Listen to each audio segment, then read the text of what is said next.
ರಕ್ಷಿತಾ ಇಷ್ಟು ಕಡಿಮೆ ವಯಸ್ಸಿನಲ್ಲಿ ಇಷ್ಟು ದೊಡ್ಡ ಪಾಪ್ಯುಲರ್ ಆಗಿರುವ ಬಿಗ್ ಬಾಸ್ ಶೋಗೆ ಹೋಗಿದ್ದು ಹೇಗೆ? ನಿಜವಾಗಿಯೂ ರಕ್ಷಿತಾಗೆ ಸೋಷಿಯಲ್ ಮೀಡಿಯಾದಿಂದ ತುಂಬಾ ಹಣ ಬರುತ್ತಾ? ಹಾಗೆ ಅವರ ಬಾಲ್ಯದ ದಿನಗಳು ಹೇಗಿದ್ವು? ಇದನ್ನೆಲ್ಲ ಈ ವಿಡಿಯೋ ಮೂಲಕ ತಿಳಿದುಕೊಂಡು ಬರೋಣ. ವಿಡಿಯೋ ಇಷ್ಟ ಆದ್ರೆ ವಿಡಿಯೋಗೊಂದು ಲೈಕ್ ಮಾಡಿ.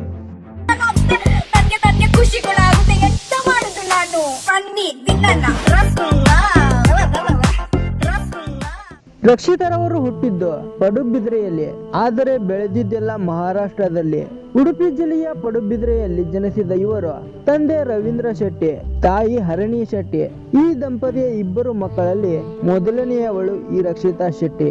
ಇವಳಿಗೆ ಅಕ್ಷಿತಾ ಶೆಟ್ಟಿ ಎಂಬ ಸಹೋದರಿ ಕೂಡ ಇದ್ದಾರೆ. ಇನ್ನು ಇವರು ಕುಟುಂಬದವರು ಹಲವು ವರ್ಷಗಳಿಂದ ಮಹಾರಾಷ್ಟ್ರದ ನಾಲಾ ಸೋಪಾರ ಎಂಬಲ್ಲಿ ಇದ್ದಾರೆ. ಇದು ಮುಂಬೈನಿಂದ 60 ಕಿಲೋಮೀಟರ್ ದೂರವಿದೆ. ಇನ್ನು ರಕ್ಷಿತಾಳ ತಾಯಿ ಗರ್ಭಿಣಿಯಾಗಿದ್ದಾಗ ಅವರ ತವರ ಮನೆ ಪಡುಬಿದ್ರೆಗೆ ಹೋಗಿ ರಕ್ಷಿತಾಗೆ ಜನ್ಮ ನೀಡ್ತಾರೆ. ಹಾಗೆ ಸ್ವಲ್ಪ ದಿನಗಳ ನಂತರ ಮತ್ತೆ ಮಹಾರಾಷ್ಟ್ರಕ್ಕೆ ವಾಪಸ್ ಹೋಗ್ತಾರೆ.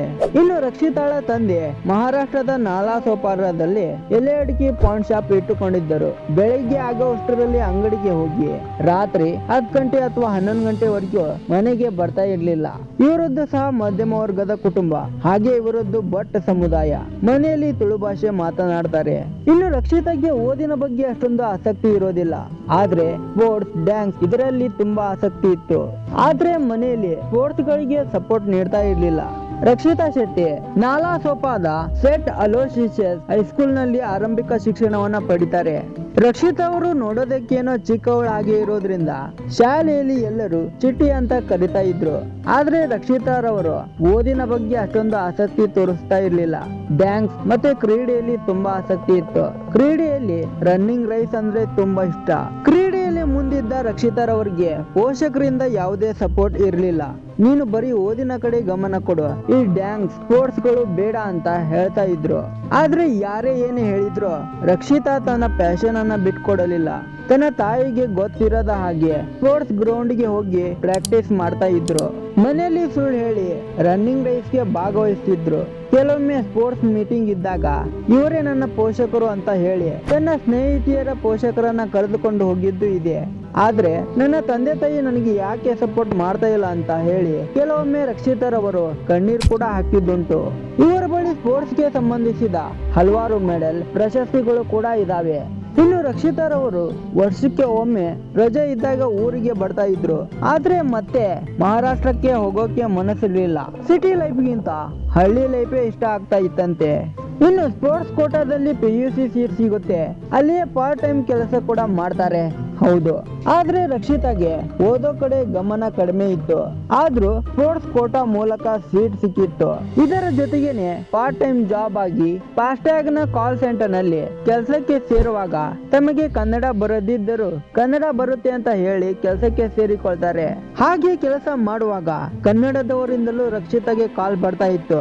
ಆದ್ರೆ ರಕ್ಷಿತಾಗೆ ಕನ್ನಡ ಸರಿಯಾಗಿ ಮಾತನಾಡೋಕೆ ಬರ್ತಾ ಇರೋದಿಲ್ಲ. ಹೀಗಾಗಿ ಕನ್ನಡ ಕಸ್ಟಮರ್ಸ್ ಗಳಿಂದ ಕಾಲ್ ಬರ್ತಾ ಇರೋದ್ರಿಂದ ಅವರ ಜೊತೆ ರಕ್ಷಿತಾಗೆ ಸರಿಯಾಗಿ ಮಾತನಾಡೋಕೆ ಬರೋದೇ ಇರೋದ್ರಿಂದ ಕಸ್ಟಮರ್ಸ್ ರಕ್ಷಿತಾಗೆ ಬೈತಾ ಇರ್ತಾರೆ.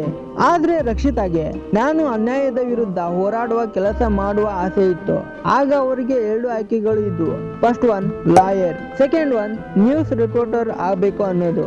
ಬಳಿಕ ರಕ್ಷಿತಾ ನಾನು ನ್ಯೂಸ್ ರಿಪೋರ್ಟರ್ ಆಗ್ಬೇಕು ಅಂತ ನಿರ್ಧಾರ ಮಾಡ್ತಾರೆ. ಹೀಗಾಗಿ BCom ಶಿಕ್ಷಣವನ್ನ ಅಲ್ಲಿಗೆ ಸ್ಟಾಪ್ ಮಾಡಿ ಜರ್ನಲಿಸಂ ಕೋರ್ಸ್ ತಗೊಂತಾರೆ. ಆದ್ರೆ ಅದೇ ಸಮಯದಲ್ಲಿ ಕೊರೋನಾ ಎಲ್ಲಾ ಕಡೆ ಸುದ್ದಿ ಆಗ್ತಾ ಇತ್ತು.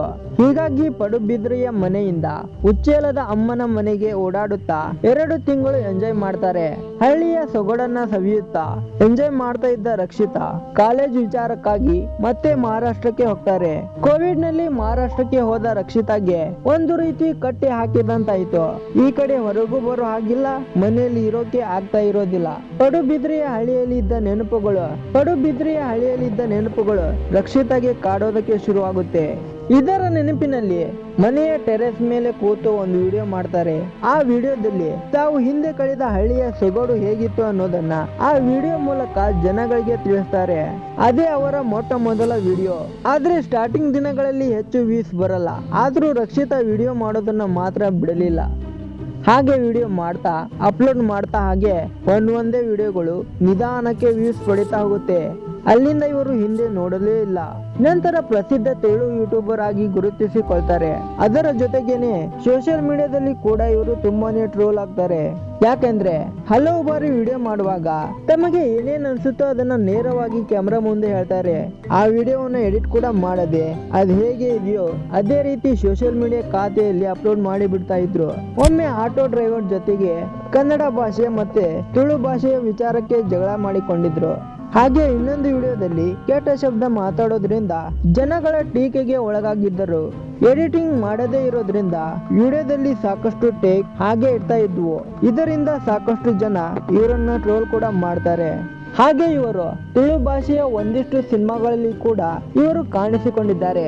ಆದ್ರೆ ಈಗ ಪ್ರೆಸೆಂಟ್ 2025ರಲ್ಲಿ ಕನ್ನಡ ಸೀಸನ್ 12 ಬಿಗ್ ಬಾಸ್ ಶೋಗೆ ಎಂಟ್ರಿ. ಇವರು ಬಿಗ್ ಬಾಸ್ ಮನೆಗೆ ಬಂದಾಗ ಜಾಸ್ತಿ ದಿನ ಇವರು ಇರಲ್ಲ ಅಂತ ಹೇಳಿದ ಜನ ಬಿಗ್ ಬಾಸ್ ಮನೆಯಲ್ಲಿ ಈಗ ಇವರ ಆಟ ನೋಡಿ ಶಾಕ್ ಆಗಿ ಬಿಟ್ಟಿದ್ದಾರೆ. ಹಾಗೆ ರಕ್ಷಿತಾ ಅವರ ಬಳಿ ಎಷ್ಟು ಆಸ್ತಿ ಇದೆ ಹಾಗೆ ಅವರ ಯೂಟ್ಯೂಬ್ ಆದಾಯ ಎಷ್ಟು ಅನ್ನೋದನ್ನ ಈಗ ಹೇಳ್ತೀನಿ. ಅದಕ್ಕಿಂತ ಮುಂಚೆ ನಿಮಗೆ ಈ ವಿಡಿಯೋ ಇಷ್ಟ ಆದ್ರೆ ವಿಡಿಯೋ ಒಂದು ಲೈಕ್ ಮಾಡಿ. ಹಾಗೆ ನಿಮ್ಮ ಇಷ್ಟದ ಸ್ಪರ್ಧಿ ಯಾರು ಅಂತ ಕಮೆಂಟ್ ಮಾಡಿ. ಆ ಕಮೆಂಟ್ ನ ಹೆಚ್ಚಿನ ಜನರು ಲೈಕ್ ಮಾಡಿದ್ರೆ ನಾನು ಆ ಕಮೆಂಟ್ ಅನ್ನ ಪಿನ್ ಮಾಡ್ತೇನೆ. ಕೆಲವು ಮೂಲಗಳ ಪ್ರಕಾರ ರಕ್ಷಿತಾರವರದ್ದು ತುಂಬಾ ಜಮೀನಿದೆ, ಆದ್ರೆ ಅವುಗಳ ಮೇಲೆ ಲಿಟಿಗೇಷನ್ ಇದೆ. ಇನ್ನು ಅದರ ಬಗ್ಗೆ ಕೇಸ್ ನಡೀತಾ ಇದೆ. ಮತ್ತೆ ಮಹಾರಾಷ್ಟ್ರದಲ್ಲಿ ಒಂದು ಫ್ಲಾಟ್ ಕೂಡ ಖರೀದಿಸಿದ್ದಾರೆ. ಇವರ ಮೊದಲ ಯೂಟ್ಯೂಬ್ ಆದಾಯ ತಿಂಗಳಿಗೆ 20,000 ರೂಪಾಯಿ. ಇದೀಗ ಇದು ಜಾಸ್ತಿ ಆಗಿದೆ. ಇವರು ತುಳು, ಕನ್ನಡ, ಹಿಂದಿ, ಇಂಗ್ಲಿಷ್ ಇವೆಲ್ಲ ಭಾಷೆಗಳನ್ನ ಮಾತನಾಡುವ ಇವರು ಮುಂಬರುವ ದಿನಗಳಲ್ಲಿ ಒಂದು ಸ್ವಂತ ಬಿಸಿನೆಸ್ ಮಾಡುವ ಆಸೆ ಕೂಡ ಇಟ್ಕೊಂಡಿದ್ದಾರೆ. ಇದಿಷ್ಟು ರಕ್ಷಿತಾರವರ ಬಗ್ಗೆ ಮಾಹಿತಿ. ಈ ವಿಡಿಯೋ ಮಾಡೋಕೆ ನಾನು ತುಂಬಾ ಕಷ್ಟಪಟ್ಟಿದ್ದೇನೆ. ದಯವಿಟ್ಟು ವಿಡಿಯೋಗೊಂದು ಲೈಕ್ ಮಾಡಿ ಹಾಗೆ ಚಾನಲ್ನ ಸಬ್ಸ್ಕ್ರೈಬ್ ಮಾಡ್ಕೊಳ್ಳಿ. ಇದರ ಬಗ್ಗೆ ನಿಮ್ಮ ಅನಿಸಿಕೆಯನ್ನ ಕಮೆಂಟ್ ಮಾಡಿ ತಿಳಿಸಿ.